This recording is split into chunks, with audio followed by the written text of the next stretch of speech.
Bismillahirrahmanirrahim. Assalamualaikum warahmatullahi wabarakatuh.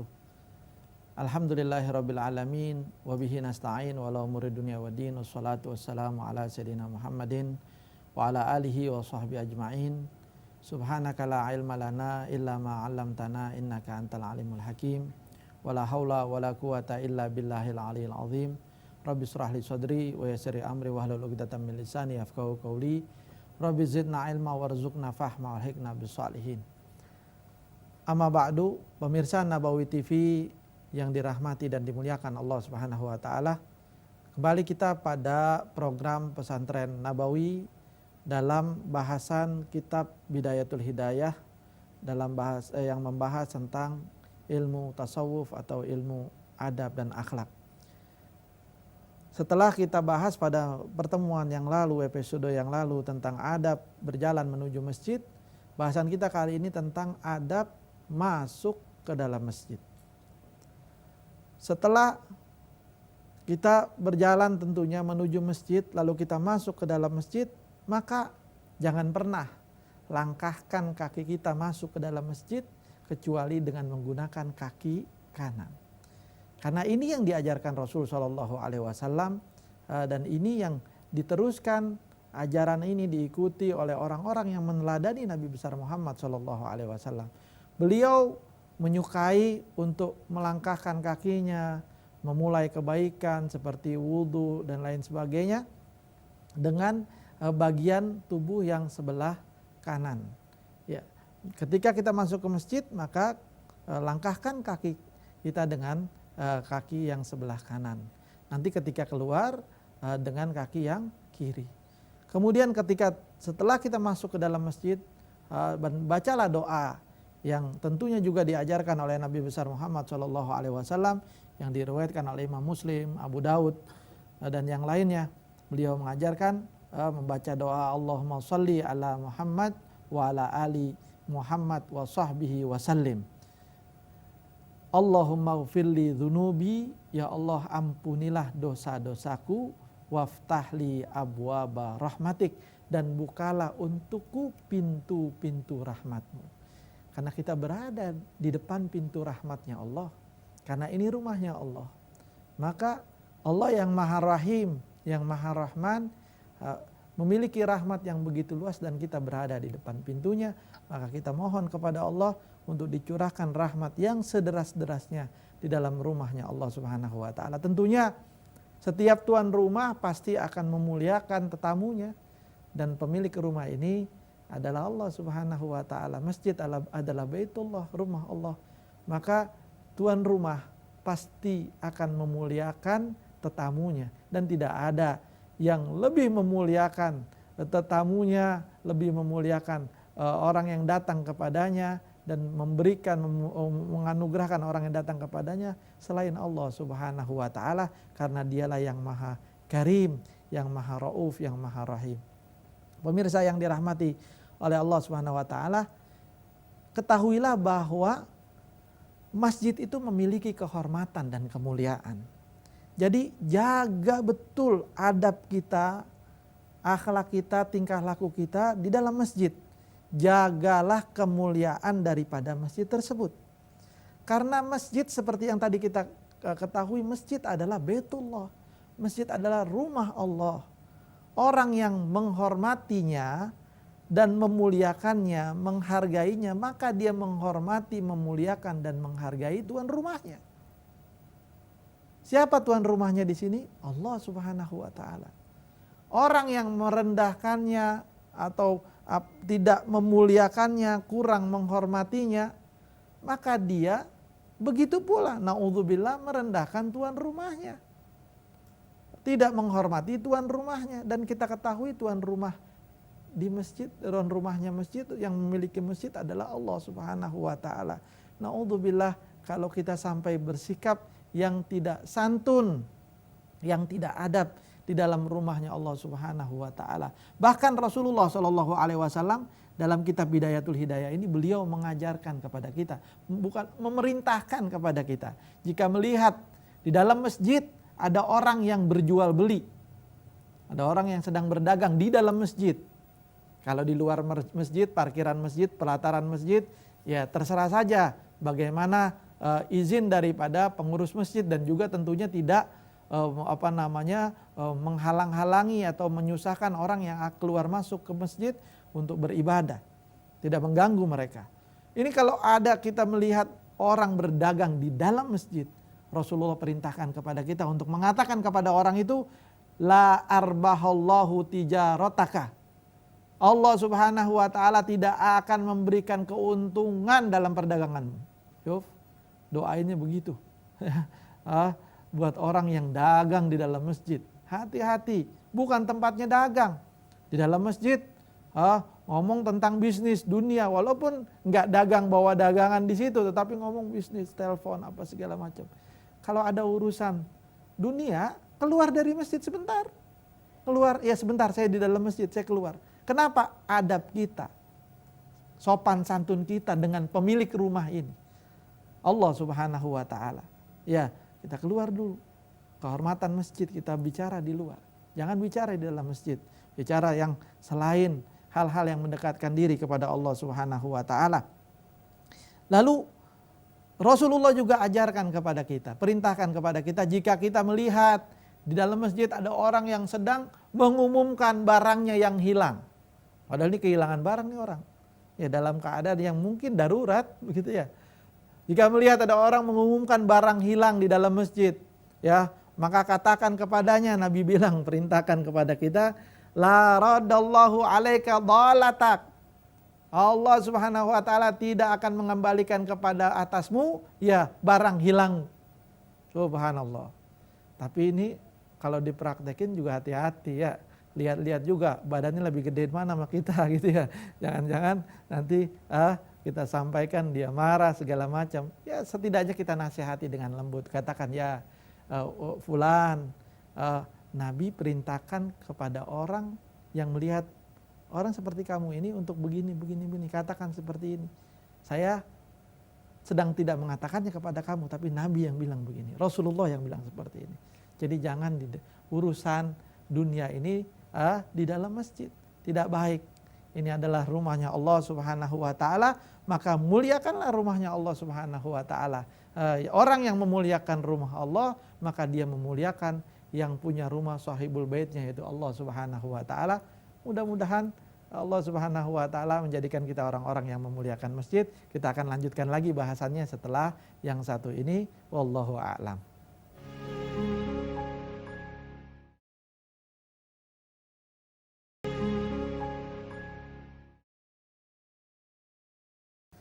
Pemirsa Nabawi TV yang dirahmati Allah Subhanahu wa taala, kita lanjutkan bahasan kita pada adab masuk masjid.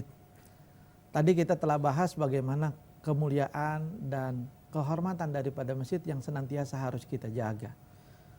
Maka setelah kita masuk ke dalam masjid, jangan terlebih dahulu duduk kecuali kita telah mengerjakan sholat 2 rakaat yang namanya sholat tahiyatul masjid. Nah, sholat tahiyatul masjid ini adalah tahiyah, artinya bentuk penghormatan. Penghormatan kita kepada masjid, maka kita sholat 2 rakaat tahiyatul masjid. Kecuali masuk Masjidil Haram. Ya, mudah-mudahan semua dari kita bisa masuk ke dalam Masjidil Haram. Ya, ketika kita masuk ke dalam Masjidil Haram, tahiyatul masjid khusus Masjidil Haram adalah tawaf 7 kali. Selain itu kita laksanakan sholat 2 rakaat yang namanya sholat tahiyatul masjid sebagai bentuk penghormatan kita dan pengagungan kita kepada rumah Allah Subhanahu wa ta'ala. Kecuali kita dalam keadaan tidak berwudu atau dalam keadaan yang lain yang tidak memungkinkan kita untuk melaksanakan sholat 2 rakaat itu, maka ulama mengatakan boleh kita ganti ya tahiyat masjidnya dengan membaca al-baqiyatus shalihat, kalimat subhanallah walhamdulillah wala ilaha illallah wallahu akbar 3 kali. Ada yang mengatakan 4 kali. Ada yang mengatakan 3 kali bagi orang yang berhadas, dan 1 kali saja bagi orang yang punya wudu. Tapi ya baca setidaknya 3 atau 4 kali sebagai pengganti daripada kita sholat tahiyatul masjid jika dalam keadaan tidak berwudu atau tidak memungkinkan untuk melaksanakan sholat tahiyatul masjid. Lalu kemudian setelah di dalam masjid jangan lupa. Ini hal yang banyak dilupakan orang. Padahal dengannya dia kehilangan banyak fadilah dan keutamaan dari Allah, yaitu niat iktikaf. Kita disunahkan untuk beriktikaf di masjid. Terkadang orang memahami bahwa iktikaf di masjid itu bulan Ramadan. Ya, hanya di bulan Ramadan. Padahal tidak demikian. Tidak ada kaitannya iktikaf di dalam masjid harus di bulan Ramadan. Di bulan Ramadan memang lebih mulia lagi, lebih berlipat-lipat ganda pahalanya. Tetapi di luar bulan Ramadan pun kita dianjurkan untuk beriktikaf di masjid. Iktikaf di masjid itu kita diam di dalam masjid setempo atau seukuran kita membaca subhanallah. Ukuran tumaknina di dalam sholat, subhanallah, maka kita dapat pahala, keutamaan, ya fadilah daripada i'tikaf. Rasul SAW menyampaikan bahwasanya man i'takafa gadra fu'agi nagah faka'annahu ataqa nasamah. Siapa orang yang beriktikaf di masjid seukuran memerah susu onta atau seukuran mengikat tali kekang onta, ya arti waktu yang sangat singkat, maka dia mendapatkan pahala memerdekakan budak. Kalau kita duduk sholat Jumat katakan 1 jam, katakan itu merah susu 1 menit begitu. Padahal kurang dari itu seukuran subhanallah. Katakan 1 menit. 1 menit kalau kita duduk 1 jam ada 60 menit. Maka kita sudah memerdekakan 60 budak, subhanallah. Sementara memerdekakan 1 budak aja pahalanya luar biasa.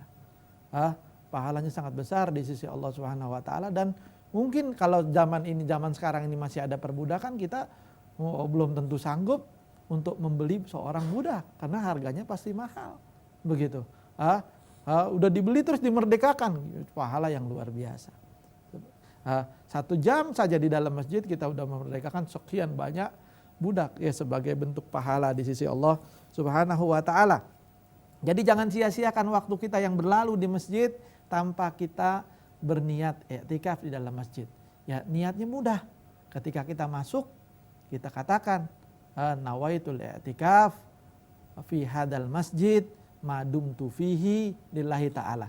Aku berniat i'tikaf di dalam masjid ini selama berada di dalamnya karena Allah Ta'ala. Boleh pakai bahasa Arab, boleh pakai bahasa yang lain, bahasa Indonesia, bahasa yang kita pahami. Kita niat i'tikaf, yang penting niat i'tikaf selama berada di dalamnya, di dalam masjid ini karena Allah Ta'ala. Jadi tidak usah dikaitkan dengan waktu. Kalau kita kaitkan dengan waktu, maka kita harus beriktikaf selama waktu yang kita tentukan. Jadi katakan saja selama berada di dalamnya.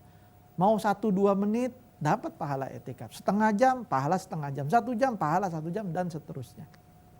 Demikian kemuliaan daripada iktikaf. Jadi jangan sia-siakan waktu kita yang berada kita di dalam masjid tanpa niat i'tikaf. Orang yang duduk tidak niat i'tikaf dengan orang yang duduk di dalam masjid dengan niat i'tikaf, maka berbeda kedua orang ini. Walaupun sama-sama mulia mereka karena duduk di dalam masjid. Kemudian setelah itu baca kita sebuah doa. Kan masuk subuh nih. Baca sebuah doa setelah sholat tahiyatul masjid, sholat sunnah subuh atau sholat sunnah fajar, baca doa yang diajarkan oleh Nabi besar Muhammad SAW sebelum sholat subuh atau sholat fajar, doa yang dikenal dengan doa fajar. Doa yang langsung diajarkan oleh Nabi besar Muhammad SAW, doa yang begitu mulia, doa yang cukup panjang. Saya minta kepada pemirsa sekalian untuk murojaah atau melihat doa ini ya dalam kitab Hidayatul Hidayah, atau bisa dicari dalam di internet tentang doa fajar yang diajarkan Rasul SAW.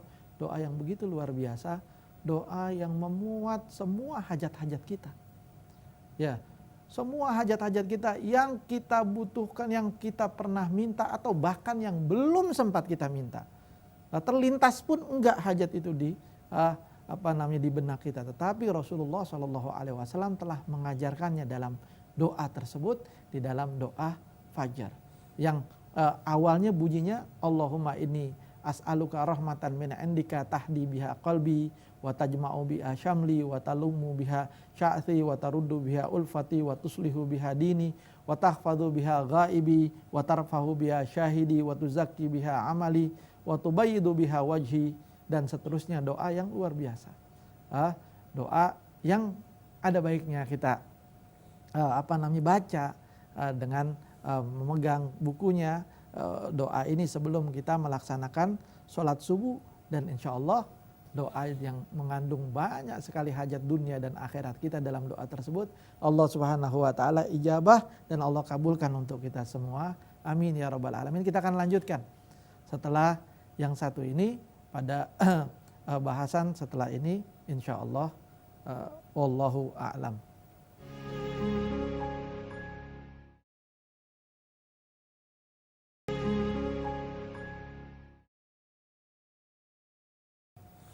Pemirsa Nabawi TV yang dirahmati oleh Allah Subhanahu wa taala, kembali kita dalam bahasan kitab Bidayatul Hidayah pada program Pesantren Nabawi.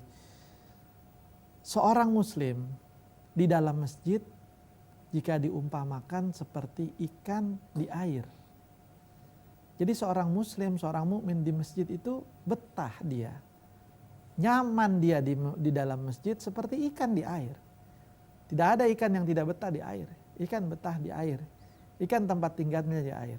Sementara orang munafik, orang yang ada masalah di dalam hatinya, ya, orang yang keras mungkin hatinya, ini di dalam masjid seperti ikan di darat. Jadi bagaimana kalau kita melihat ikan di darat? Itu ikan tidak bisa diam, ya, lompat sana, lompat sini, ya, bergerak ke sana ke sini lain sebagainya, enggak, seperti ikan di darat, ya, tidak betah, ya, tidak nyaman dan seterusnya. Seorang mukmin di masjid seperti seekor ikan di air, betah dia, nyaman di dalam masjid. Dan kalau kita mau mengukur diri kita, apakah kita cinta kepada Allah, benar kita ngaku cinta kepada Allah, maka lihat ketika kita masuk masjid. Ketika kita masuk masjid, apakah kita betah berlama-lama di dalam masjid? Nyaman di dalam masjid? Atau mungkin ada getaran-getaran yang syahdu, yang khusyuk di dalam hati kita, di dalam jiwa kita, yang mengalir di darah kita ketika kita masuk ke dalam masjid, duduk di masjid. Itu tandanya orang cinta kepada Allah. Bukankah seseorang yang mencintai kekasihnya, dia akan betah duduk berlama-lama di rumah kekasihnya. Dan ini adalah rumah Allah. Orang yang mencintai Allah, dia akan betah berlama-lama di rumah Allah Subhanahu wa taala. Sebaliknya, ya, kita perlu perbaiki diri. Jika rasanya kok di dalam masjid saya ini kayak orang gelisah, ya, nggak betah lama-lama, pengen buru-buru bangun. Bahkan kalau sholat 5 waktu, assalamualaikum warahmatullahi, assalamualaikum warahmatullahi, tanpa zikir, tanpa doa, langsung jalan. Ya, kalau orang Betawi bilang, orang-orang baca doa Allahumma antas salam wa minkas salam, ini tidak. Allahumma lantas jalan, ya, langsung jalan saja sudah. Tidak ada lagi zikir, tidak ada lagi doa, seakan-akan orang yang tidak mau berzikir atau tidak ada kebutuhan, tidak ada hajat kepada Allah Subhanahu wa taala. Hati-hati dengan hal tersebut. Memang syaitan tidak menyukai orang-orang yang duduk lama dalam masjid. Saya teringat dulu satu kisah. Guru saya bercerita bahwa satu malam seorang saleh minas salihin, dia bermimpi dalam tidurnya berjumpa dengan syaitan.